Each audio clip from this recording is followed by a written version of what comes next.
শংকৰ আমি পোনপ্ৰথমে সাংবাদিক বন্ধুসকললৈ আমি তেজপুৰ জিলা শাখাৰ তৰফৰ পৰা কৃতজ্ঞতাৰ সেৱা যাচিছোঁ যে আপোনালোকে ইতিমধ্যে জানিব পাৰিছে যে 2026 বৰ্ষত শ্ৰীমন্ত শংকৰদেৱ সংঘৰ 95 সংখ্যক অধিৱেশন ভাগি তেজপুৰ জিলা শাখাৰ আতিথ্যত অনুষ্ঠিত হ'ব আৰু সেই উদ্দেশ্যে আমি আজি 94 সংখ্যক যোৰহাট অধিৱেশনৰ পৰা আমাৰ পবিত্ৰ ধৰ্মধ্বজা ভাগি আমি তাতে গ্ৰহণ কৰি আৰু এই যাত্ৰা আৰম্ভ কৰি আহিছিলোঁ। এই কলিয়াবৰ জিলা শাখাই এই যাত্ৰা কালত আমাৰ এই পবিত্ৰ ধৰ্মধ্বজা ভাগক আদৰণি জনাই আমাক এই সন্মান জনালে।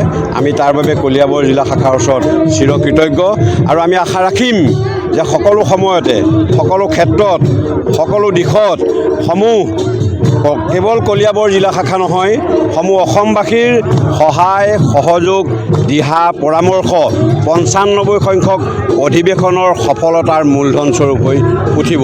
কৃষ্ণ কৃষ্ণ।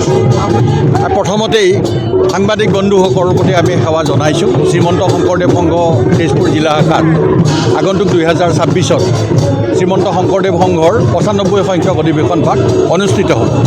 শ্ৰীমন্ত শংকৰদেৱ সংঘ জাতীয় অনুষ্ঠান, যিহেতু জাতীয় অনুষ্ঠান, এই জাতীয় অনুষ্ঠানটিত সমগ্ৰ অসম তথা উত্তৰ পূব ভাৰতৰ ধৰ্ম সম্প্ৰদায় বৰ্ণ নিৰ্বিশেষে আমি সমূহৰ সহযোগিতা বিচাৰিছোঁ।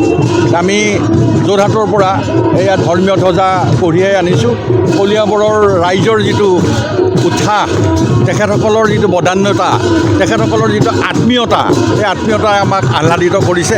আমি সমস্ত কলিয়াবৰবাসী ৰাইজৰ ওচৰত আমি নতজানু হৈ সেৱা জনাইছোঁ।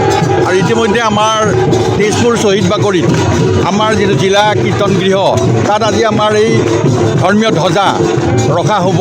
আৰু ইতিমধ্যে তাত আমাৰ সাংবাদিক বন্ধুসকল, তেখেতসকলে আমাক ইতিমধ্যে ফোন কৰি আছে। তেখেতসকলক আচলতে আমি সময় দিছিলোঁ 10 বজাত।